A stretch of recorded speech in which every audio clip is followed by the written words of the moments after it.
Good morning class. आज हम लोग पढ़ेंगे विभव मापी के बारे में। विभव मापी एक ऐसा यथार्थ उपकरण है जिसकी सहायता से किसी सेल का विद्युत वाहक बल या परिपथ के दो बिंदुओं के मध्य विभवांतर ज्ञात किया जाता है।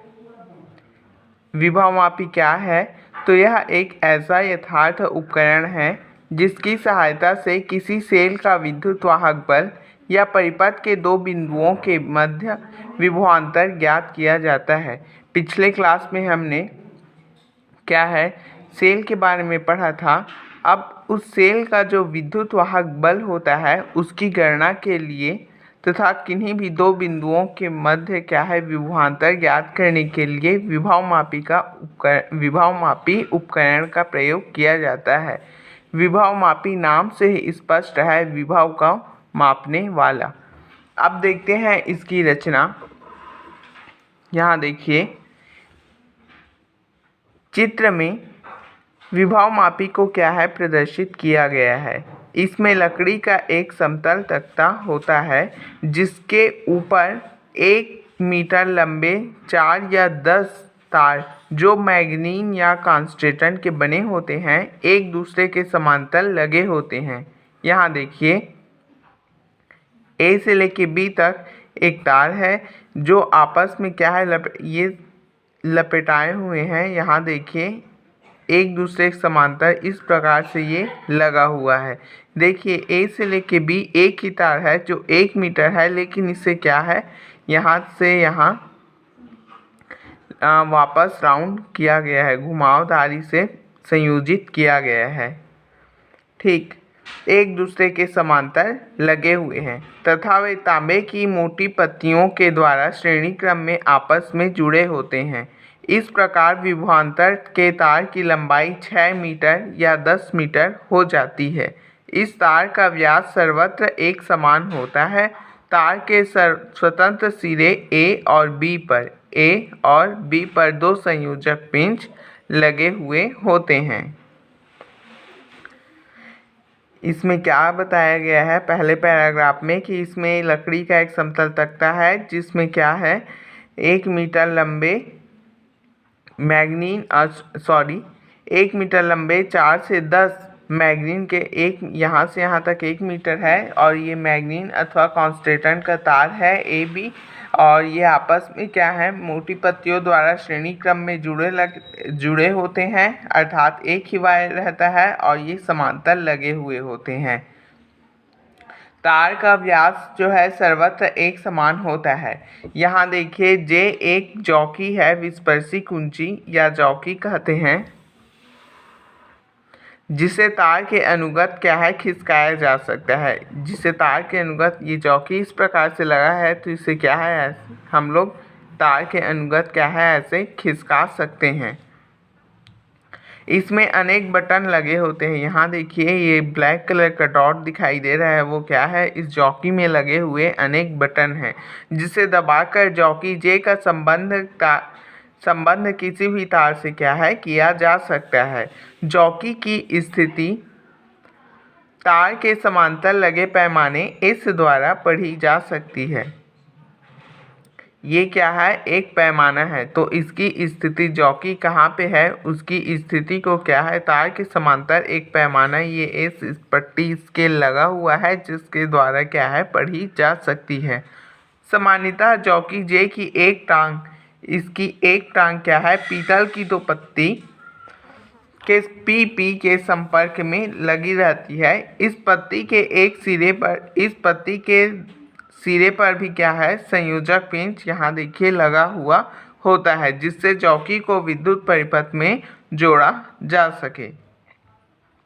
ठीक है, ये हो गई विभव मापी की रचना। अब देखते हैं यह किस सिद्धांत से कार्य करता है।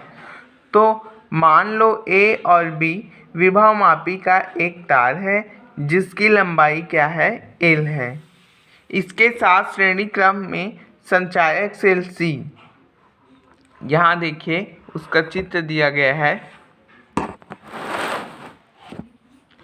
मान लो ए बी एक विभव मापी का तार है जिसकी लंबाई कितनी है L है। इसके साथ श्रेणी क्रम में एक संचायक सेल C तथा कुंजी K और धारा नियंत्रक RH को क्या है, जोड़ दिया गया है। इसे प्राथमिक परिपथ कहते हैं।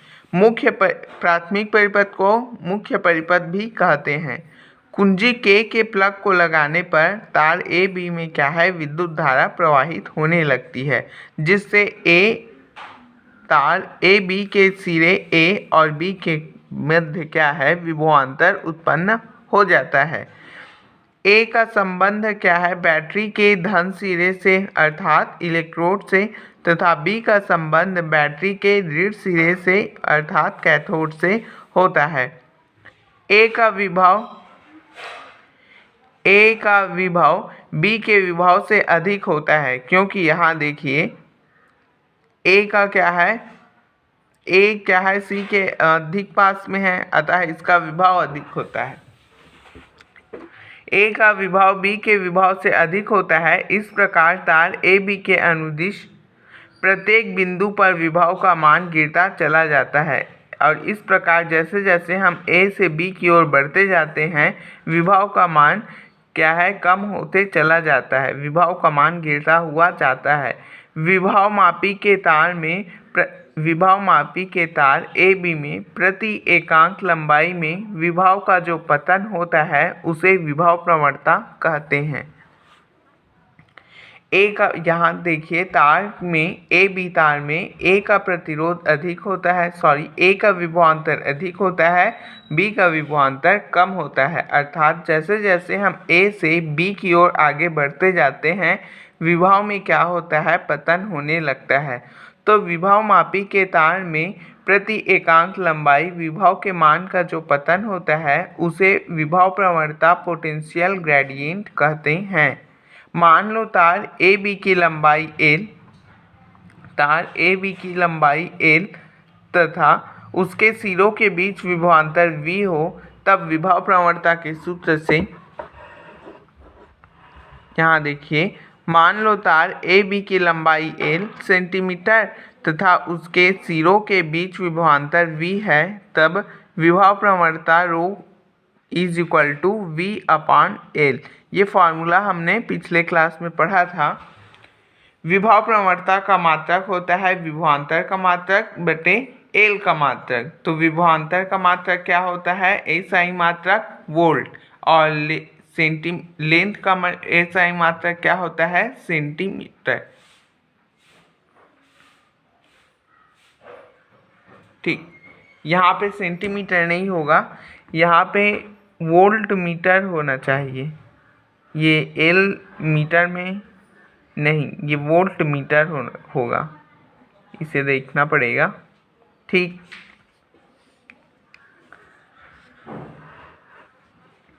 तार के अनुप्रस्थ परिच्छेद समान होने पर विभव प्रवणता एक नियतांक होता है। अब मान लो प्रायोगिक सेल E के, यहाँ देखिए चित्र में प्रायोगिक सेल E कौन सा सेल है, जिसका हम लोग को क्या है, विद्युत वाहक बल ज्ञात करना है, तो उस सेल को हम लोग कहेंगे प्रायोगिक सेल। मान लो प्रायोगिक सेल E के धन सिरे को बिंदु A से तथा ऋण सिरे को धारा मापी G से तथा धारा मापी को क्या है, जॉकी J से जोड़ दिया जाता है, तो इसे क्या कहते हैं, द्वितीयक परिपथ कहते हैं। और इसे क्या कहे थे हम लोग, इसे हम लोग बोले मुख्य परिपथ या प्राथमिक परिपथ तथा इसे द्वितीयक परिपथ कहते हैं। जब जॉकी J को सिरे A के पास स्पर्श कराते हैं, अर्थात जॉकी A को हम लोग J1 के पास लाते हैं, तो संकेतक में विक्षेप एक ओर मान लो बाईं ओर होता है तथा सिरे को B के पास लाते हैं J2 के पास, तो विक्षेप विपरीत ओर अर्थात दाईं ओर होता है। इन दोनों के बीच तार में एक ऐसा बिंदु J प्राप्त करते हैं जहां जॉकी को स्पर्श कराने पर धारा मापी में कोई विक्षेप नहीं होता। और हम लोग को पता है कि जब धारामापी में कोई विक्षेप नहीं होता उस समय क्या है, धारामापी संतुलन की ये परिपथ क्या है, संतुलन की स्थिति में होता है। तो इन दोनों के बीच एक ऐसा बिंदु J प्राप्त करते हैं जिस पर जॉकी को स्पर्श कराने पर धारामापी में कोई विक्षेप नहीं होता। इस समय परिपथ में कोई धारा प्रवाहित नहीं होती, अतः सेल खुला परिपथ में रहेगा।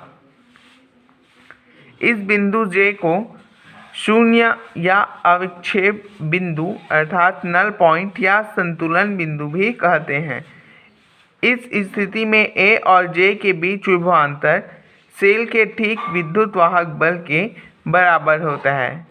A से J के मध्य जो विभवांतर होगा वह क्या होगा, इस सेल द्वितीयक परिपथ में लगे सेल E के विद्युत वाहक बल के बराबर होता है।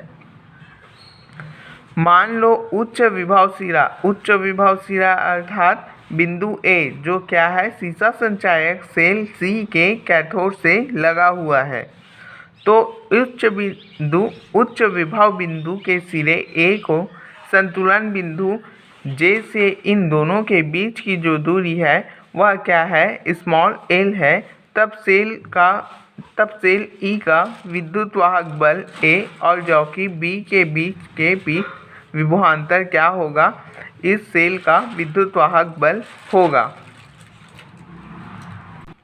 यहाँ देखिए बिंदु A से संतुलन बिंदु J की दूरी कितनी है, L है।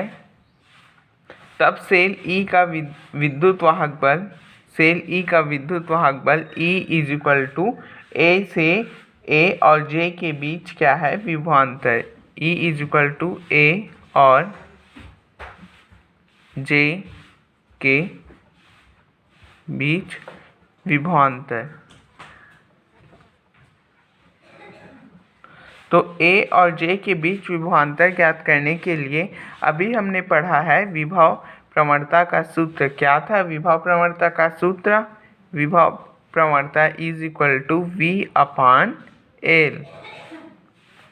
विभवमापी के तार में प्रति एकांक लंबाई विभव का जो पतन होता है उसे क्या कहते हैं, विभव प्रवणता कहते हैं।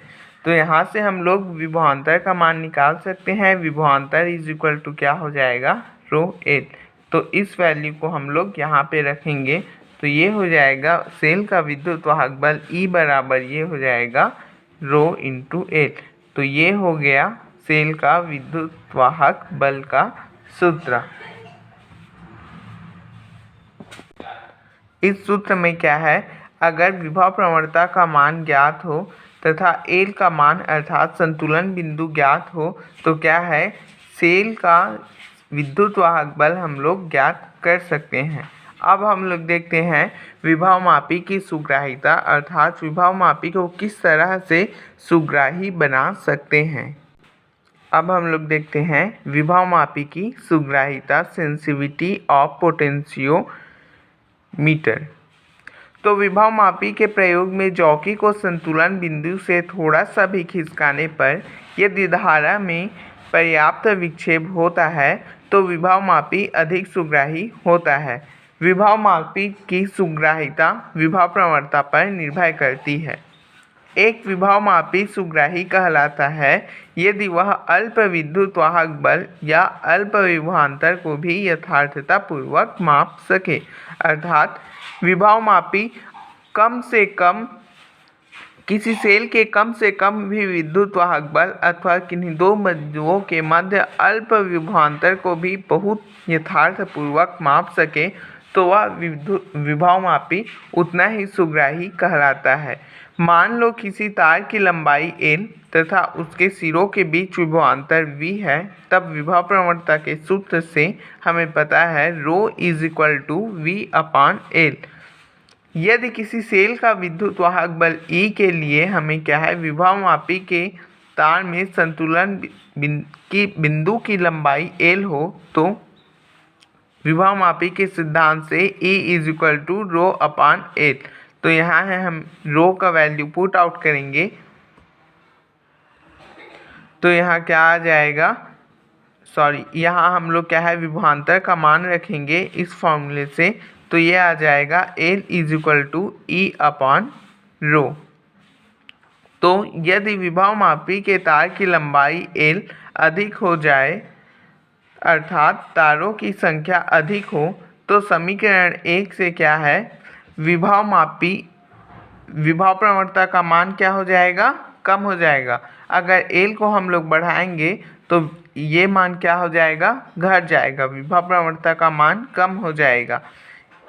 और रो का मान कम होने से क्या है, रो का मान कम होने से क्या है, संतुलन बिंदु की दूरी क्या हो जाएगी, बढ़ जाएगी। सूत्र L इस सूत्र से देखिए, यदि विभव प्रवणता का मान कम रखें तो क्या है, संतुलन बिंदु की दूरी क्या हो जाएगी, बढ़ जाएगी, जिससे उसको और अच्छे तरह से क्या है, मापा जा सकता है। अतः विभवमापी के शुद्धग्राहिता के लिए हमें निम्न शर्तों का ध्यान में रखनी है। पहला क्या है, विभवमापी के तार की लंबाई अधिक होनी चाहिए अर्थात तारों की संख्या अधिक हो। दूसरा, विभवमापी के तार का व्यास सर्वत्र एक समान होना चाहिए। और तीसरा है, प्राथमिक परिपथ में बहने वाली धारा का मान कम हो, इसके लिए प्राथमिक परिपथ के प्रतिरोध को बढ़ाना चाहिए। प्राथमिक परिपथ में बहने वाली धारा का मान कम हो अर्थात धारा नियंत्रक का प्रयोग करना चाहिए, जिससे क्या है, हम लोग धारा को बढ़ा घटा सकें।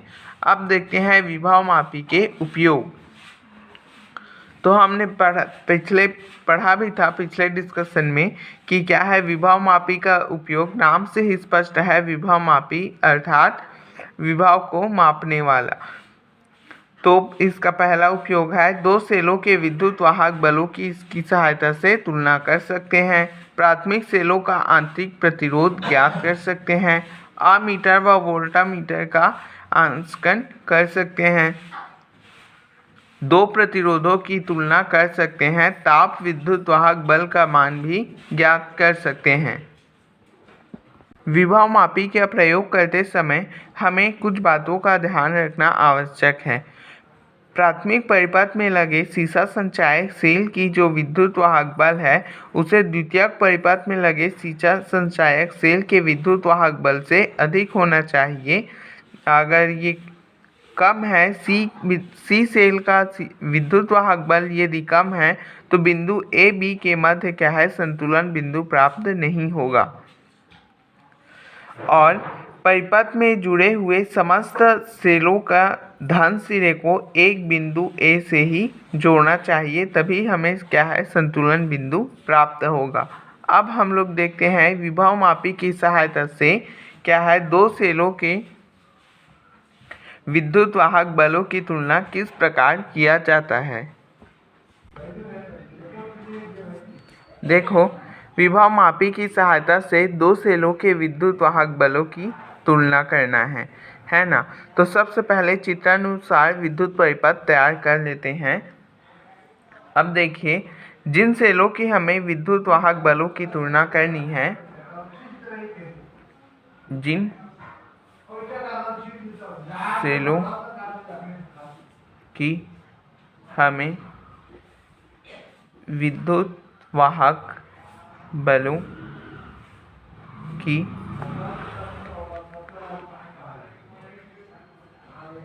तुलना करनी है, उन्हें एक के बाद एक क्या है, द्वितीयक परिपथ में चित्रानुसार जोड़ देते हैं। करनी है, उन्हें एक के बाद एक परिपथ में परिपथ कौन सा परिपथ, द्वितीयक परिपथ, द्वितीयक परिपथ में जोड़ देते हैं, जोड़ देते हैं। ठीक। अब देखें, पहले सेल का विद्युत वाहक बल क्या है, E1 है। मान लो पहले सेल का विद्युत वाहक बल, मान लो पहले सेल का विद्युत वाहक बल E1 है तथा इसके E1 के लिए A से संतुलन बिंदु की दूरी क्या है? L1 है तथा इसके लिए A क्या है? उच्च विभव बिंदु, अर्थात A से संतुलन बिंदु की दूरी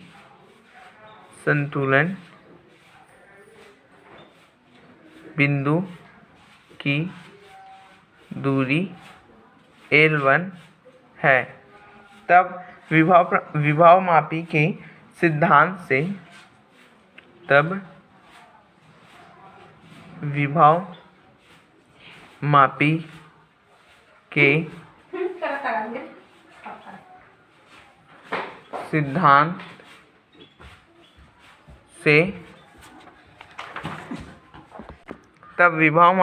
सिद्धांत से E1 रो L1, ये हो गया समीकरण नंबर 1। इसी प्रकार दूसरे सेल E2 को भी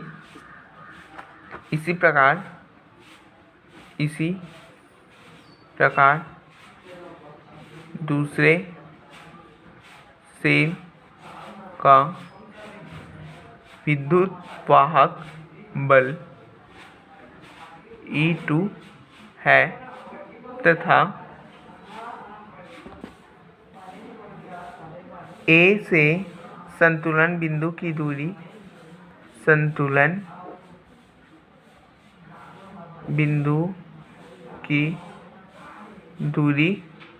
L2 है।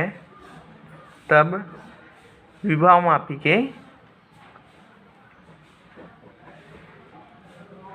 के सिद्धांत से ये हो जाएगा E2 रो L2, ये होगा गया समीकरण 2। अब समीकरण 1 में समीकरण 2 को भाग देने पर समीकरण 1 डिवाइडेड बाई 2, तो ये हो जाएगा E1 बटे E2 बराबर रो L1 बटे रो L2। रो से रो कैंसिल आउट हो जाएगा। इस प्रकार आ जाएगा हमारे पास E1 अपान E2 L1 अपान L2, अर्थात दोनों सेलों का क्या है? उच्च विभव बिंदु A से संतुलन बिंदु की दूरी ज्ञात हो तो दोनों सेलों का विद्युत वाहक बलों का क्या है? हम लोग तुलना कर सकते हैं। ठीक है, इस सूत्र में यदि L1 और L2 का मान ज्ञात हो तो इन E1 और E2 का अनुपात ज्ञात किया जा सकता है। यहाँ देखिए, इसका प्रयोग विधि दिया गया है, इसे पढ़ेंगे समझेंगे, है ना। अब इसका क्या है? यहाँ पे विद्युत प्रेक्षण सारणी है। E1 संतुलन बिंदु, सेल E1 के लिए संतुलन बिंदु की दूरी L1 सेंटीमीटर में नापते हैं तथा E2 के लिए भी संतुलन बिंदु L2 है ना। फिर E1 इस फार्मूले में E1 अपान E2 L1 अपान L2 में रखते हैं, जिससे क्या है? इसका मान आ जाता है। अलग अलग प्रेक्षण सारणी हम लोग देते हैं, अलग अलग क्या है मेजरमेंट हम लोग लेते हैं। कई बार इस रीडिंग को बार बार दोहराकर माध्य बिंदु निकाल लेते हैं L1 L2 का, है ना। अब यहाँ देखिए, इस प्रयोग करते समय कुछ सावधानियां हमें रखनी चाहिए। पहला, संचायक सेल के विद्युत वाहक बल को प्रत्येक प्रायोगिक सेल के विद्युत वाहक बल से अधिक होना चाहिए, अन्यथा संतुलन बिंदु प्राप्त नहीं होगा। दूसरा, सभी सेलों के धन सिरे को एक ही सिरे से जोड़ना चाहिए, अन्यथा संतुलन बिंदु प्राप्त नहीं होगा। धारा मापी के साथ शंट का प्रयोग करना चाहिए तथा संतुलन बिंदु के समीप इसे हटा लेना चाहिए। तार में धारा तभी प्रवाहित करनी चाहिए जबकि प्रेक्षण लिया जा रहा हो, अन्यथा तार गर्म हो जाने से उसका प्रतिरोध क्या हो जाएगा, बढ़ जाएगा। जॉकी को तार पर रगड़ कर नहीं चलाना चाहिए, अन्यथा तार का व्यास जो है सर्वत्र एक समान नहीं रह पाएगा और सभी संयोजक पेंच को अच्छी तरह से कसा होना चाहिए। इस प्रकार से हमने किसी दो सेलों के मध्य विद्युत वाहक बलों की तुलना का अध्ययन किया। यह प्रैक्टिकल में है। अब विभव मापी की सहायता से दो सेल के आंतरिक प्रतिरोध की गणना किस प्रकार करते हैं। यहाँ देखिए, विभव मापी की सहायता से किन्हीं दिए हुए सेलों का क्या है, आंतरिक प्रतिरोध की गणना करना। तो यहाँ देखिए सूत्र एवं सिद्धांत। मान लो द्वितीयक परिपथ में लगे सेल का विद्युत वाहक बल E तथा आंतरिक प्रतिरोध का मान R है। यदि सेल के साथ R प्रतिरोध जोड़ देने पर उसके सिरों का बीच विभवांतर V हो जाता है, क्योंकि धारा I इसमें से क्या है, प्रवाहित होने लगती है। तो E = I R plus R, जहाँ ये स्मॉल r क्या है, उस सेल का आंतरिक प्रतिरोध है। ये कैपिटल R क्या है, परिपथ का प्रतिरोध, और स्मॉल r क्या है, उस सेल का आंतरिक प्रतिरोध। और ओम के नियम से विभवांतर V = RI। तो यहाँ हम लोग I का वैल्यू पुट आउट करेंगे, फाइंड आउट करेंगे। I = E/R प्लस R और I = V/R। अब देखिए दाएं दाएं बराबर है तो क्या होगा, बायां बायां भी बराबर होगा। तो यहाँ E/R प्लस R = V/R। यहाँ क्या है, हम लोग क्रॉस मल्टीप्लाई करेंगे तो ये आ जाएगा ER = VR प्लस V/r। यहाँ देखिए R से R दोनों में है, तो कैपिटल R को हम लोग क्या है, कॉमन ले लेंगे, उभयनिष्ठ लेंगे, तो बचेगा E - V/VR, है ना। तो ये हो जाएगा स्मॉल r का value R capital R E/V (1) close. देखिए द्वितीयक परिपथ में लगे सेल का विद्युत वाहक बल क्या है, सेल का विद्युत वाहक बल E है ना। सेल का विद्युत वाहक बल E तथा आंतरिक प्रतिरोध R है। यदि सेल के साथ R प्रतिरोध जोड़ा गया है तो उसके सिरों के मध्य क्या हो जाएगा, V विभवांतर उत्पन्न हो जाएगा, जिससे परिपथ में I धारा क्या है, बहने लगती है। तो हम लोग को पता है ओम के नियम से V = क्या होता है, RI, है ना। और पता है सेल का विद्युत वाहक बल होता है E = I और R। चूँकि यहाँ क्या है, आंतरिक प्रतिरोध की भी गणना करनी है, तो इसीलिए एक स्मॉल r आंतरिक प्रतिरोध है। अब इस समीकरण में हम लोग I का वैल्यू निकालेंगे तो ये हो जाएगा V/R। R को क्या है, इधर पक्षांतर किए हैं, और यहाँ भी इस सूत्र में भी I का वैल्यू हम लोग निकालेंगे तो ये हो जाएगा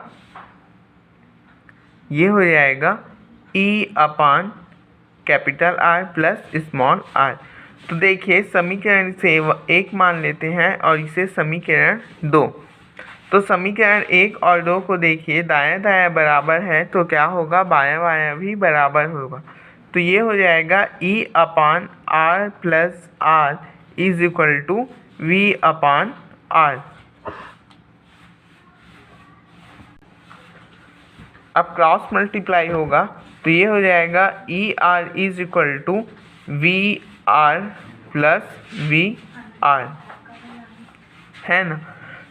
इसे इस साइड लाएंगे तो ये हो जाएगा ER, इधर ये धनात्मक है तो इधर आएगा तो ये ऋणात्मक हो जाएगा, = VR। यहाँ हम लोग R का वैल्यू, R को क्या है, उभयनिष्ठ निकालेंगे तो ये हो जाएगा R - V = VR। चूँकि हमें आंतरिक प्रतिरोध की गणना करनी है, इसलिए हम लोग लिखेंगे R = R/V यहाँ पे ई रहेगा, है ना, यहाँ पे ई माइनस वी, तो आर इज इक्वल टू आ जाएगा आर, ये हो जाएगा ई अपॉन, ये वी को क्या है ब्रैकेट के अंदर ले जाएंगे, ये ई है, E upon R minus V से वी कैंसिल आउट हो जाएगा, तो ये 1 हो जाएगा। ये क्या है, किसी सेल के आंतरिक प्रतिरोध ज्ञात करने का यही सूत्र है। ठीक, सॉरी यहाँ पे ये v नहीं रहेगा, v रहेगा। यहाँ देखिए फॉर्मूला आ जाएगा हमारा r is equal to R E बटे v माइनस 1। ये आ गया किसी सेल के विद्युत वाहक बल अगर ज्ञात हो तथा उसका विभवांतर तथा बाह्य प्रतिरोध का मान ज्ञात हो तो उस सेल के आंतरिक प्रतिरोध का मान हम लोग ज्ञात कर सकते हैं। प्राप्त सूत्र से क्या है, सेल का आंतरिक प्रतिरोध हम लोग मान सकते हैं। अब ये प्रैक्टिकल में है, प्रैक्टिकल में ये हम क्या है स्कूल में करवाएंगे। ठीक है, यहाँ देखिए परिपथ, सबसे पहले क्या है परिपथ में देखिए समझिए, ये प्राथमिक परिपथ है तथा ये द्वितीयक परिपथ है, और द्वितीयक परिपथ ये सेल है तथा ये RB इसका आंतरिक E1 है, E1, और G क्या है एक धारामापी, ये क्या है एक शंट है, शायद शंट है, सॉरी ये शंट नहीं, ये क्या है प्रतिरोध बॉक्स है, रेजिस्टेंस बॉक्स RB है ना। RH क्या है धारा नियंत्रक है, G क्या है गैल्वेनोमीटर है, AB क्या है मीटर सेतु की विभव मापी का क्या है एक वायर है। ठीक, C क्या है संचायक सेल है, K क्या है कुंजी है, और J क्या है एक जॉकी है। तो इस फॉर्मूला में क्या है हम लोग यहाँ देखिए प्रेक्षण सारणी में L1 और L2 का वैल्यू हम लोग क्या है पुट आउट करेंगे, तो इस आंतरिक प्रतिरोध का मान क्या है निकल जाता है। ठीक है, आंतरिक प्रतिरोध का भी मात्रक ओम होता है, और प्रयोग को करते समय कुछ सावधानियां हैं, इसे विद्यार्थी स्वयं से पढ़ेंगे और नहीं समझ आएगा तो पूछेंगे, ये आपके प्रैक्टिकल में भी है। इस प्रकार से यह अध्याय समाप्त हुआ। यहाँ देखिए विभव मापी किस प्रकार से वोल्ट अमीटर से श्रेष्ठ है, तो इसे भी बताया गया है, देखते हैं। विभव मापी की सहायता से विद्युत परिपथ के दो बिंदुओं के बीच क्या है विभवांतर नापते समय कुछ विद्युत धारा वोल्टमीटर से भी प्रवाहित होने लगता है। अतः वोल्ट मीटर से नापा गया विभवांतर वास्तविक विभवांतर न होकर कुछ कम हो जाता है। रीडिंग लेने के लिए क्या है विद्युत वोल्ट मीटर में भी धारा प्रवाहित होने लगती है, जिससे वास्तविक विभवांतर का मान कुछ कम हो जाता है। किंतु विभव मापी की सहायता से दो बिंदुओं के बीच विभवांतर मापने में हम क्या है संतुलन बिंदु का प्रयोग करते हैं। इस स्थिति में विभव मापी द्वारा प्राप्त जो विभवांतर होता है वह बिल्कुल सही और निकट प्राप्त होता है, एकदम एक्यूरेट प्राप्त होता है। और वोल्ट मीटर की सहायता से क्या है वोल्ट मीटर में क्या होता है विभवांतर मापने के लिए हमें क्या है रीडिंग पढ़ना पड़ता है, जबकि विभव मापी में विभवांतर नापते समय हमें क्या है संतुलन बिंदु अर्थात शून्य स्थिति प्राप्त करनी होती है। जो वोल्ट मीटर की सहायता से वोल्ट मीटर की अपेक्षा क्या है इसमें शून्य बिंदु अधिक सुग्राह्यता से हम लोग क्या है माप सकते हैं।